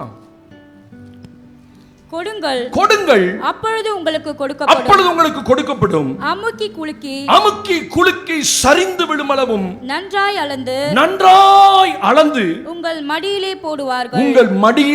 போடுவார்கள். நீங்கள் எந்த அளவினால் அளக்கிறீர்களோ அந்த அளவினால் உங்களுக்கும் அளக்கப்படும் என்றார். The kingdom formula, the 4th formula. உங்களோட வாழ்க்கையில் ஆண்டவர் கற்றுக் கொடுக்கிறார். ஓ தேவனுடைய பிள்ளையே, கடனை மாற்றும் ஃபார்முலா. உன் வாழ்க்கையில் கடனே இருக்கக்கூடாது. ஆமென் சொல்லுங்க. எத்தனை பேருக்கு கடனே இருக்கக்கூடாது? அவத்தியில ஐயோ இது கடங்கார சபையா போச்சே, தோத்துறோம். ரொம்ப பெரிய கடன்லாம் இல்லைங்க, சின்ன சின்ன கடன் தானே. அதானி அம்பானி மதியம் நம்மளாம் வாங்குறோம் இல்லைல்ல, தோத்துறோம். அப்படியே வாங்கிட்டு அலைகிறோம். 2000 கோடி இன்வெஸ்ட் பண்ணுறான்னா அந்த 2000 கோடி கடன் தான் அவனுக்கு. பார்த்துருக்கீங்களா? ஒரு புதுசாக ஒரு நிறுவனம் ஸ்டார்ட் பண்ணுறான்னா அது கவர்மெண்ட்ல கடன் வாங்கி தான் ஸ்டார்ட் பண்ணுறானே. ஆரம்பிக்கும் போதே கடன் தான். அந்த 2000 கோடி கடன் அவன் கட்டவே மாட்டேங்கிறான். ஒரு காலம் வந்தோன்னா தள்ளுபடி பண்ணிடுறான். நமக்கு அப்படி யாரும் தள்ளுபடி பண்ணது இல்லையே. ஆனால் ஆண்டவர் கற்றுக் கொடுக்கிறாரு தி கிங்டம் ஃபார்முலா. இந்த ராஜ்யத்தினுடைய இந்த சூத்திரம் என்னன்னா, கொடுங்கள் உனக்கு கொடுக்கப்படும். Give and it shall be given to you. இது நிறைய பேருக்கு இந்த ஃபார்முலா புரியுறது இல்லை. நிறைய காரணம் சொல்றோம். ஆனா ஃபார்முலா ஒண்ணுதான். இந்த ஃபார்முலா மாத்தினா கணக்கு வராது. ஆமென் சொல்லுங்க பாப்போம். நான் உங்களுக்காக ஃபார்முலாவை மாற்றவும் முடியாது. அல்லேலூயா. ஆமா, கணக்குல ரொம்ப முக்கியம் எது? ஃபார்முலா. ஸ்தோத்திரம். அப்ப இந்த சூத்திரம், ராஜ்யத்தினுடைய சூத்திரம் என்னன்னா, கொடுங்கள் அப்பொழுது உங்களுக்கு, சொல்லுங்க, கொடுங்கள் அப்பொழுது. அப்ப நீ கொடுக்காம அப்பொழுது உனக்கு என்ன செய்ய முடியாது? தேவன் கொடுக்க மாட்டார், அவ்வளவுதான். அந்த வார்த்தையினுடைய ஃபார்முலாவுடைய அர்த்தத்தை நீங்க புரிஞ்சுக்கங்க. ஸ்தோத்திரம். பாச இன்னைக்கு நாங்க ஓரளவு கடன் இல்லாம இருக்கிறோம். நான் சொல்றது உன்னுடைய ஆசீர்வாதத்துக்கான காரணம். தேவன் சொன்ன வார்த்தை என்ன? நீ கொடு அப்பொழுது உனக்கு கொடுக்கப்படும். ஸ்தோத்திரம். எத்தனை மடங்கு கொடுக்கணும் வேதம் சொல்லுது? அது கொடுத்தா என்ன ஆகும்னு சொல்றாரு. அப்பொழுது உங்களுக்கு என்ன செய்யப்படும்? அமுக்கி குலுக்கி பாருங்க, சரிந்து விடும் அளவு உங்களுக்கு கொடுக்கப்படும். கொடுக்கிறவர் கர்த்தர் சொல்றார், நான் உனக்கு கொடுக்கிறேன். உலகம் உனக்கு கம்மியா கொடுக்கும், பட் நான் உனக்கு கொடுப்பேன். கிவ். ஆனா நீ என்ன வாங்குறியோ அதுல தேவனுக்குரியதை கரெக்டா கொடுத்து பாரு. உனக்கு கர்த்தர் ஒரு நாள் கடன் வைக்கவே மாட்டார். கடன் எங்க ஆரம்பிக்குதுன்னா நான் தேவனுக்கு கடன் வைக்கும் போது தான். ஆமென் சொல்லுங்க. அல்லேலூயா. சொல்ல மாட்டேங்கிறீங்களே. 3 ஃபார்முலாவை நல்லா தான் கேட்டீங்க. இந்த 4வது ஃபார்முலா மட்டும் புரியவே மாட்டேங்குது இல்ல. அது பிடிக்கவே மாட்டேங்குது பாஸ்டர். அதை மட்டும் நீங்க பேசாதீங்க. ஸ்தோத்திரம். இந்த ஃபார்முலா நான் உங்களுக்கு சொல்லிக் கொடுக்கலன்னா இந்த கடன்ல இருந்து நீங்க இந்த வருஷம் என்ன செய்ய முடியாது, வெளியே வரவே முடியாது. 30 வருஷமா நான் அந்த ஊழியத்தில் இருக்கிறேன். நான் அடிக்கடி சொல்லுவேன், எனக்கு தெரிஞ்ச ஒரே formula, give and it shall be given to you. அது சமீப நாட்டில் ஆண்டவர் என்ன நிறைய பேசிட்டே இருக்கா. நீ குடு ராஜேஷ், ஊழியத்துக்கு குடு, யார் எந்த ஊழியத்துக்கு கேட்டாலும் குடு. ஸ்தோத்திரம். 20% நான் ஊழியத்துக்கு கொடுக்குறேன் என்னுடைய வருமானத்தில். தெரியுமா? 1000 ரூபா வாங்கினா நீங்க 100 ரூபா தான் கொடுக்கணுன்றது வேதத்தின் கட்டளை. 10ல் 1. ஆனா நான் 1000ல் 200 ரூபா ஊழித்து கொடுக்குறேன். அப்ப தேவன் என்ன பாப்பார பார்க்க மாட்டாரா? கட்டாயம் பாப்பார், கட்டாயம் சந்திப்பார். இந்த ஊழியத்தில் இவ்வளவு ஆசீர்வாதம் எங்களுக்கு வருது அப்படின்னா நீங்க கொடுக்கறனால அல்ல, அது தேவன் எனக்கு கொடுக்கிறது, அது தேவன் எனக்கு ஆசீர்வதிப்பது. நீங்க ஒரு பங்கை வஞ்சித்து ஒரு பங்கை பிடிச்சு வச்சுட்டு நீங்க கொடுக்கறதுல உங்களுக்கு தான் நஷ்டம். உங்க கணவனுடைய வருமானம் எவ்வளவு தெரியும், உங்க குடும்பத்தினுடைய வருமானம் எவ்வளவு தெரியும். கணவனும் மனைவி பேசாம செய்யறது இல்ல. ஸ்தோத்திரம். ஆனா தேவனுக்கு கொடுக்கும் போது மட்டும் இது மட்டும் கொடுத்தா 1 வாரம் விட்டு 1 வாரம் தான் கொடுப்பீங்க. அந்த 1 வார வருமானம் என்ன நம்ம கேட்கக்கூடாது. ஸ்தோத்திரம். அது அவங்களுக்கு அவங்க மனசுல நியமிச்சது. 1 வாரம் முதல் கொடுக்கலாம், அடுத்த வாரம் வேண்டாம், அதுக்கு அடுத்த வாரம். அப்ப நான் ஜெபம் பண்ணேன், ஆண்டவரே அந்த 2வது வாரம் அவங்களுக்கு வருமானம் கொடுக்காதீங்க.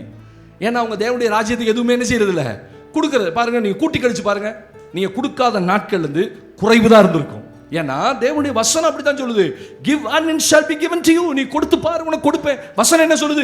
அமுக்கி குலுக்கி சரிந்து விழுமளவும் அவர்கள் நன்றாய் மடியில் அளந்து போடப்படும். உனக்கு கொடுக்குற கத்தர்லவா ஆண்டவர் சபையோட பேசுறாரு.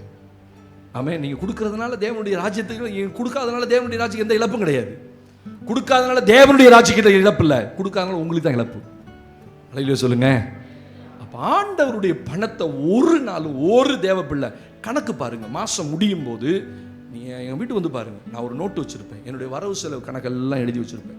10 காசு கொடுத்தா கூட, 5 ரூபா கொடுத்தா கூட, நீ ஒரு 100 ரூபா காணிக்க கூட எழுதி வச்சிருப்பேன்.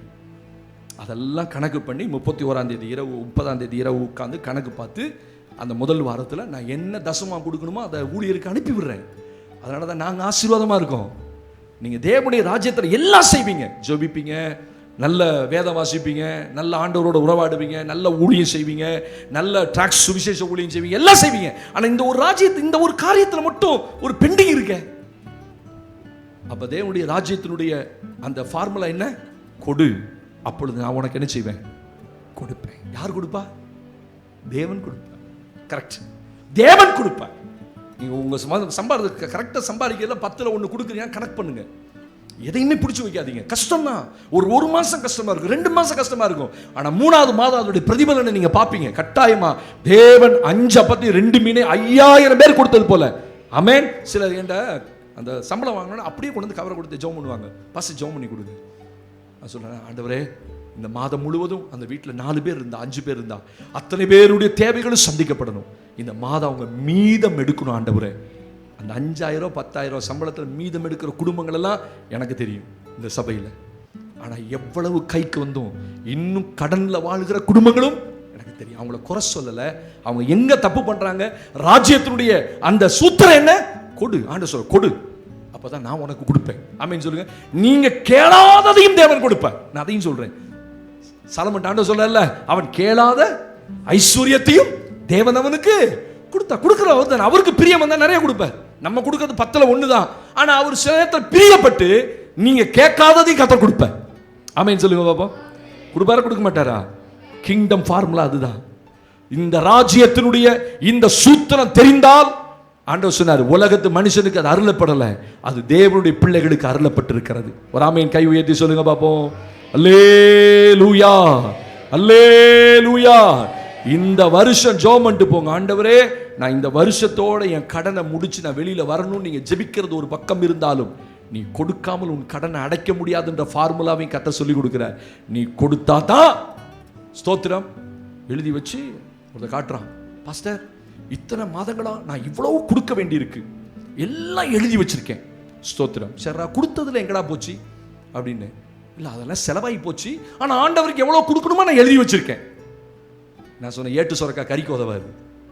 படத்தில் பூசணிக்காயை வரைஞ்சிட்டு அதை அறுத்து குழம்புக்குள்ளே போட முடியாது, அப்படி தானே? படம் தான், பூசணிக்காய் தான். தேவன் கொடுத்ததில் கொடுக்கறதுக்கு உனக்கு மனசு வராமல் எல்லாத்தையும் எழுதி வச்சிருக்கேன். ஒரு இடத்துலேருந்து எனக்கு ஒரு 10 லட்ச ரூபா ஒரு ப்ராஜெக்டில் வரணும், அது வந்துருச்சுன்னா எல்லாம் கொடுத்துட்றேன். நான் சொன்னேன் முதல்ல நீ தேவனுக்கு கொடுத்துருந்த 10 லட்ச ரூபாய் கேளு. நீ 10 லட்ச ரூபாய் கொடுப்பியா கொடுக்க மாட்டியான்றது ஆண்டவருக்கு தெரியும். நீ கொஞ்சத்திலே உண்மை இல்லைன்னா உன்னை அநேகத்தில் தேவன் எப்படி அதிகாரியா வைப்பார்? இல்லை, இங்கே இடம் வாங்கணும், அங்கே இடம் வாங்கணும், அண்டார்டிகாவில் போய் இடம் வாங்கணும், அங்கே ஒரு டென்ட் போடணும், ஊட்டியில் 10 ஏக்கர் வாங்கணும், எல்லாம் மனசு கற்பனை தான் இருக்கும். உனக்கு ஒன்றும் தரமாட்டார். முதல்ல விதைச்சிட்டு நீங்கள் கேட்காத இடத்தையும் கத்த தருவார், நீங்கள் கேட்காத வாகனங்களை கத்த தருவார். ஆமேன்னு சொல்லுங்க பார்ப்போம். நீங்கள் நினைச்சிருக்கவே மாட்டீங்க அந்த சந்தர்ப்பத்தில் ஒரு ஆசீர்வாதத்தை. ஏன்னா நீ விதைச்சிக்கிட்டே இருக்கிறீங்க, தேவன் கொடுக்கறது கொடுத்துக்கிட்டே இருக்கிறீங்க. அதுதான் ஃபார்முலா. ஆமேன்னு சொல்லுங்க பார்ப்போம். கடைசி ஒரு வசனத்தை நான் வாசித்து நேரம் இருக்கிறது. ஆண்டவருக்கு மகிமை உண்டாகட்டும். நாம் வாசித்து முடிக்க போகிறோம். கர்த்தருக்கு மகிமை உண்டாவதாக. தேவனுக்கு ஸ்தோத்திரம். வாசிக்கலாமா? சங்கீதத்தின் புஸ்தகத்தில் 46ஆம் சங்கீதத்தில் 10ஆம் வசனத்தை நாம் வாசித்து முடிக்கலாம். சங்கீதத்தின் புஸ்தகம் 46:10 வாசித்து நாம் கடந்து போகலாம். 46ஆம் சங்கீதம் 10ஆம் வசனம். நீங்கள் அமர்ந்திருந்து நானே தேவன் என்று ஜாதிகளுக்குள்ளே உயர்ந்திருப்பேன் பூமியிலே உயர்ந்திருப்பேன். கர்த்தருடைய வசனம் என்ன சொல்லுது? நீங்கள் அமர்ந்திருந்து நானே தேவன் என்று அறிந்து கொள்ளுங்கள். ஒரு ஆமென் சத்தமா சொல்லுங்க பாப்போம். அல்லேலூயா. தேவனை செயல்பட வைக்கிற ஃபார்முலா. கர்த்தர் உங்க வாழ்க்கையில செயல்படணும்னா அதுக்கு ஒரு ஃபார்முலா இருக்கு. சங்கீதக்காரன் சொல்லும்போது தேவனே மௌனமாயிராதிரும், தேவனே பேசாமல் இராதிரும், தேவனே செயல்படாம இராதிருங்க, எனக்காக செயல்படுங்க. எப்படி செயல்படுவார்? கர்த்தர் உங்களுக்காக இறங்கி கிரியை செய்யணுமா இல்லையா? இஸ்ரவேல் சந்ததியார் பெருமூச்சு விட்ட போது ஆண்டவர் இறங்கினார். மோசேட்ட சொல்றாரு, என் ஜனங்கள் படுகிற உபத்திரவத்தை நான் பார்த்தேன், அவருடைய கூப்பிடுதலை கேட்டேன், நானே அவர்களை விடுவிக்கும்படி இறங்கினேன். அப்ப கர்த்தரை செயல்பட வச்ச ஃபார்முலா எது? நீங்கள் அமர்ந்து இருந்து நானே தேவன். Be silent in the presence of God. Be silent. சில நேரத்தில் நீங்க தேவ சமூகத்தில் பொறுமையா இருக்கணும். ஆமென். அவசரப்படக்கூடாது. என்ன காலம் ஆயிட்டே இருக்கே, நேரம் ஆயிட்டே இருக்கே, அது அப்படித்தான் ஆகும். தேவனுடைய ராஜ்யத்தில் எல்லாத்துக்குமே ஒரு நேரம் இருக்கிறது. தேவனுடைய ராஜ்யத்தில் தேவன் செயல்படுவதற்கென்று ஒரு நேரம் வைத்திருக்கிறார். ஆமென். அதுக்காக உங்க வாழ்க்கையில செயல்படாம இல்ல, நீ அமர்ந்திருந்து ஒரு காரியம் வாய்க்கணும்னா நீங்க எவ்வளவு நேரம் தேவனுடைய சமூகத்தில் அமர்ந்திருக்கீங்கன்றத பாருங்க. அப்பதான் கர்த்தர் கிரியை செய்வார். நீங்க தேவ சமூகத்தில் அமராம கர்த்தர் கிரியை செய்ய மாட்டார்.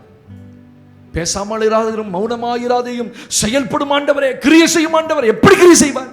நீ அமர்ந்திருந்து. எங்க அமர்ந்திருக்கணும்? பக்கத்து வீட்டில் மணிக்கணக்கில் அமர்ந்திருக்கணும். அப்படியா? நேரம் போலன்னா நம்ம ஆட்கள் என்ன செய்வான்? அக்கா வீட்டுக்கு போகலாமா, அண்ணன் வீட்டுக்கு போகலாமா, மண்டையை சொல்லிக்கிட்டே இருப்பான். நேரமே போக மாட்டேங்குது. நீங்கள் எந்த வீட்டுக்கு போனாலும் அங்கே பிரச்சனை தான் வரும். நீங்கள் நேரம் எங்கே போங்க? தேவசமத்துக்கு போ. கொஞ்சம் நேரம் டைம் கிடைக்குதா? பகலில் ஒரு அரை மணி நேரம் தேவசமத்துக்கு போய் பாரு. நீ அடுத்த வீட்டுக்கு போகணும் மண்டையை சொன்னாலும் அங்கே ஒரு பிரச்சனை தான் வரும். உங்களுக்கு எத்தனையோ காரியங்கள் உங்கள் குடும்பத்தில் நடக்க வேண்டியிருக்கு. நீங்கள் தேவனுடைய சமூகத்தில் அமராமல் எப்படி காரியம் நடக்கும்? காரியம் நடக்கணும், தேவன் கிரியை செய்யணும்னா you should be in the presence of God. தேவனுடைய சமூகத்தில் உட்கார கற்றுக்கொள்ளுங்கள். ஆண்டவர் சொல்றார், நீ பேசாம இரு, நான் உனக்காக காரியம் செய்வேன். நீங்க தேவ சமூகத்தில் அமர்ந்துருங்க. இருக்க வேண்டிய நேரத்தில் கர்த்தருடைய சமூகத்துக்கு போய் அமருங்க. கர்த்தரை கூப்பிட வேண்டிய காரியத்தில் கர்த்தரை நோக்கி கூப்பிடுங்க. இஸ்ரவேல் புத்திரர் தேவனை நோக்கி முறையிட்டார்கள். அந்த சத்தத்தை கேட்டு தேவன் இறங்கினார். நீ கூப்பிடாம கர்த்தர் இறங்க மாட்டார். நீ அவருக்காக காத்திருக்காம தேவன் இறங்க மாட்டார். இதான் ஃபார்முலா. உலகம் சொல்லும், கடவுளுக்காக காத்திருக்கிறியா, அது உனக்கு வேஸ்ட்பா. நான் சொல்றேன், நீ கர்த்தருக்காக காத்திரு, அவர் உனக்காக செய்ய வேண்டிய காரியத்தை செய்வார். ஆமென். எழுந்துங்க, சோமல்லாம். தேவனுக்கு மகிமை உண்டாகட்டும். தி கிங்டம் ஃபார்முலா, ராஜ்யத்தினுடைய சூத்திரங்கள் என்ன? ரொம்ப கஷ்டமான ஃபார்முலாலாம் இல்லை. ஆண்டவர் கொடுக்குற ஃபார்முலா கஷ்டமே இருக்காது. It's very easy. அது ரொம்ப சுலபமா இருக்கும். தேவனுக்கு மகிமை. நீங்க கற்றுக்கொண்ட சூத்திரங்கள் என்ன? மத்தேயு 6:31 முதலாவது தேவனுடைய ராஜ்யம், பிறகு இவைகளெல்லாம் உனக்கு கூட கொடுக்கப்படும். ஆண்டவர் சொன்ன வார்த்தைகளை எத்தனை பேர் விளங்கி கொண்டீங்கன்னு தெரியல. அவைகளெல்லாம் அஞ்ஞானிகள் நாடி தேடுகிறார்கள். மகனே, மகளே, ஆண்டவர் உனக்கு சொல்றாரு, அதெல்லாம் உலகத்தான் தேடுவான். நீ தேவனை தேடு. முதலாவது தேவனுக்கு இடம் கொடு. வாழ்க்கையில எல்லாவற்றிலையும் ஃபர்ஸ்ட் பிளேஸ் ஆண்டவருக்கு கொடு. ஆண்டவருக்கு மகிமை உண்டாகட்டும். தேவனுடைய ராஜ்யத்தில் அதுதான் சூத்திரம். ரெண்டாவது ஆண்டவர் சொல்றாரு, எதிராளியை வீழ்த்தும் ஃபார்முலா. உன் சத்துரு இச்சகம் பேசி அடங்குவான். உன் முகஸ்துதியை பாடி உங்களை புகழ்ந்து விட்டு அவன் தன்னால் அடங்கி போவான். எப்ப? இஸ்ரவேலே, என் ஜனமே, என் சத்தத்துக்கு செவி கொடுத்து என் வழிகளில் நடந்தார். ஆண்டவர் சொல்றாரு, மகளே மகளே, நீ என் வழியில நட. ஸ்தோத்திரம். அது உலகத்தான் பார்வைக்கு ஒருவேளை அற்பமா தெரியலாம், பைத்தியமா தெரியலாம். ஆண்டவர் சொல்ற, நீ என் வழியில நட, என் சத்தத்துக்கு நீ செவி கொடு, எனக்கு நீ கீழ்ப்படி, உன் எதிராளியை நான் தாழ்த்துவேன். தேவனுக்கு மகிமை உண்டாகட்டும். அதுதான் கிங்டம் ஃபார்முலா. மூன்றாவது செழிப்பின் ஃபார்முலா. கலையும் வளரும், பயிரும் வளரும். ஆண்டவர் சொல்ற, கலையை வளர விட்டுறாத. உன்னை தேவ சமூகத்தில் போய் அடிக்கடி சுத்திகரித்து உன்னை பரிசுத்தம் பண்ணி நீ தேவனை தேடுகிற பிள்ளையாயிரு. கலை எடுக்கப்பட வேண்டிய ஒன்று. ரெண்டும் வளர்ந்தா ரெண்டுக்கும் சத்து போகும். ஆண்டவர் சொல்ற, உன் ஆவிக்குரிய வாழ்க்கையை குறித்து கவனமா இரு. அதுல கலைகளை வளர விட்டுறாத. கசப்பையும் வெறுப்பையும் வளர்த்துக்காத. உன் உள்ளத்துல வேற எந்த துர்க்கிரியைகளும் வந்துடக்கூடாது. தேவனுக்கு முன்னாடி எப்பொழுதும் சுத்த மனசாட்சியோட நிக்கணும். யாரை குறித்து கசப்பு வெறுப்பு உள்ள இருக்கக்கூடாது. அதான் கலை.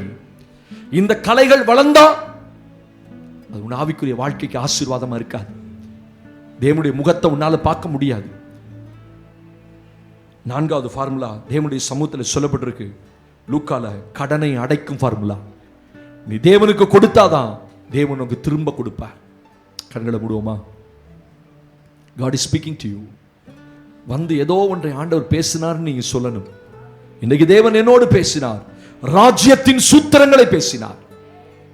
Kingdom formula. கடனே இருக்கக்கூடாது நீ விரும்புற. இந்த வருஷமாக கடனை எடுங்கன்ற ஆண்டவர் சொல்ல, முதல்ல என் ஃபார்முலாவுக்கு நீ வா. என் ஃபார்முலாவுக்கு நீ வந்தாதான் நான் உன் ஃபார்முலாவை செய்வேன். கொடு, அப்பொழுது உனக்கு கொடுக்கப்படும். அதுதான் ஒரே ஃபார்முலா. உன் கடன் அடைக்கப்படணும்னா தேவனுக்கு கொடுக்க வேண்டிய பாக்கி எல்லாத்தையும் வருஷத்தின் முடிவில் கணக்கு பண்ணி நீ கொடுத்துப்ப. ஆண்டவர் சொல்ல, நான் உனக்கு சும்மா விட மாட்டேன்.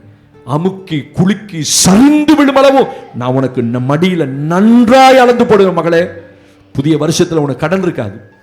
ஐந்தாவது, நீ அமர்ந்திருந்து நானே தேவன் என்று அறிந்து கொள். தேவன் சிலத்தை கிரியை செய்யாம இருக்கிறது காரணம் என்னன்னா, நான் தேவ சமூகத்தில் அமர்ந்திருப்பதில்லை, தேவனுக்கு காத்திருப்பதில்லை.